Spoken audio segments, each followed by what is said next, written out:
ity 10 androm-bavaka iarahana amin'ny vehivavy ity. Androany dia lohahevitra manandanja iray no iarahantsika, mitondra ny lohateny hoe miaino ny feon'Andriamanitra. Ny andininy fototra izay hojerentsika dia ao amin'ny Jaona 10, ny andininy 7 manao hoe ny ondriko dia mihaino ny feoko, mahalala azy aho ary manaraka izy. Ao amin'ny soratra masinao dia mpanompon'Andriamanitra maro no nifanerasera sy niresaka tamin'Andriamanitra.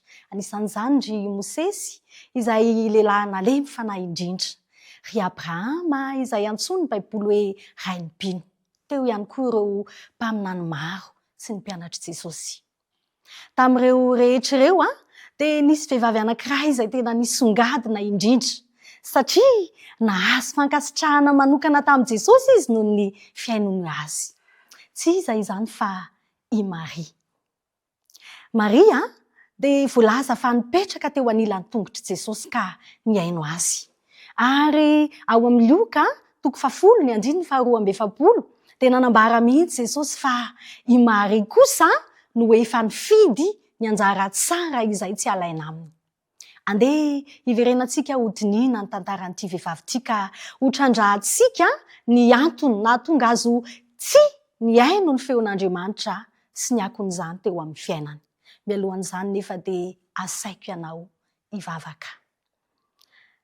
Andriamanitra ilay mpiandro onjy lehibe, te hiaino ny feonao tahaka ny Maria izahay. Koa mitenena Jehova fa miaino ny mpanomponao. Araka nefa niresahantsika teo dia tantaran'i Maria no hojerentsika.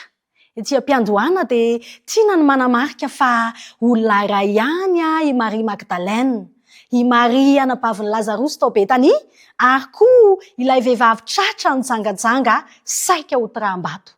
Raha araka ny voalazan'ny Ellen White ao amin'ny boky ilay fitiavana mandresy, takilaka fa 400 ao amin'ilay lohateny manao hoe tao an-tranon'ny Simona.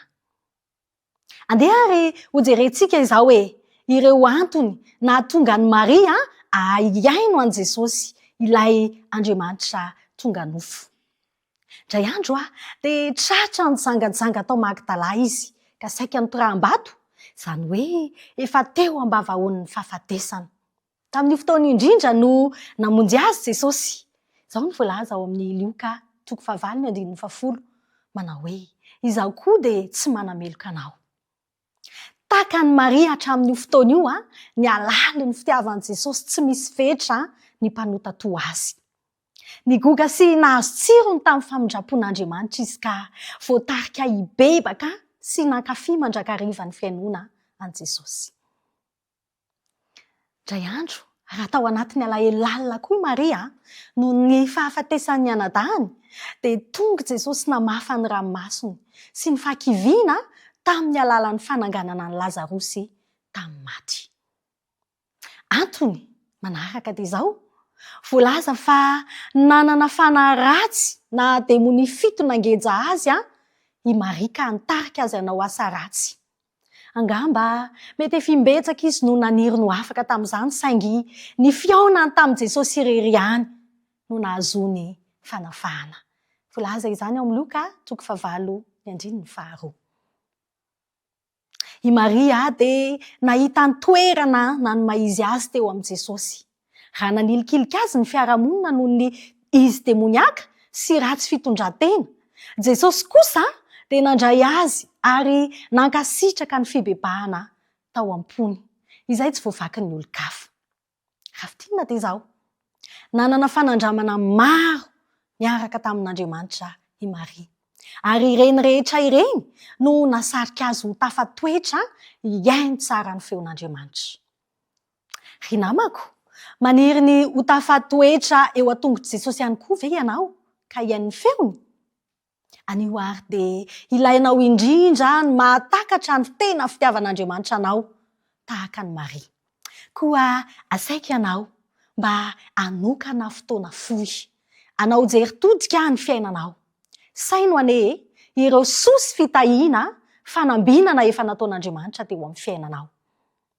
mampalahelo anefa de matetika no takomany Satana amin'ny fahoriana sy ny adi-piainana feno rotorotony hatsaran'Andriamanitra izay ataony eo amin'ny fiainantsika isan'andro.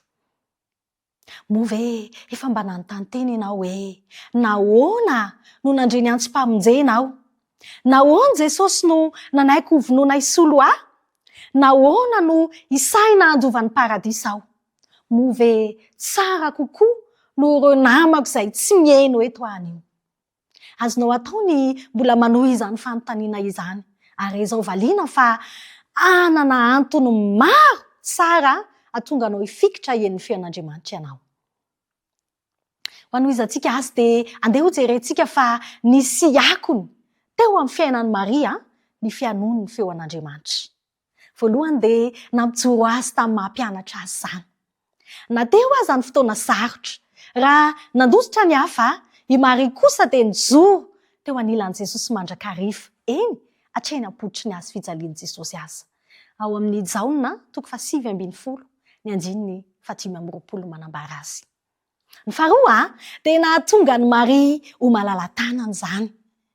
Nanomana menaka manitra izy mba ho porofo ny fitiavany an Jesosy.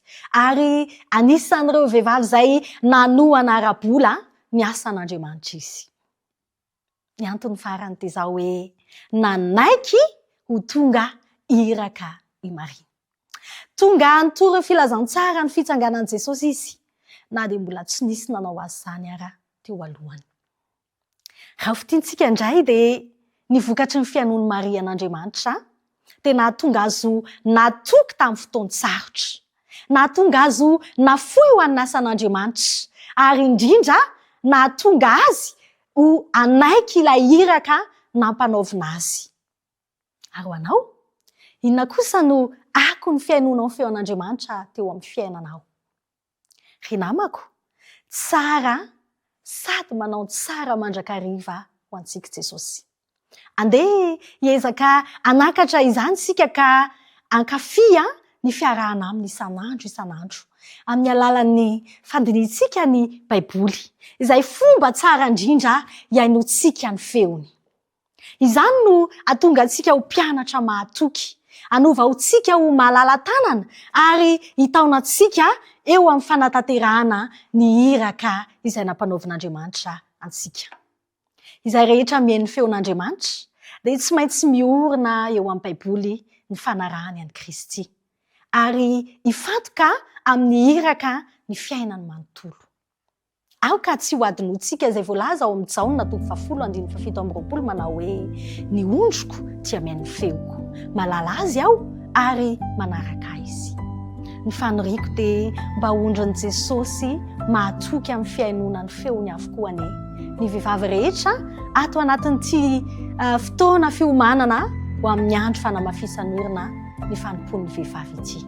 Andeha mivavaka isika. Tompo, tianao zahay ho tahaka ny Maria izay nankafy miaino anao.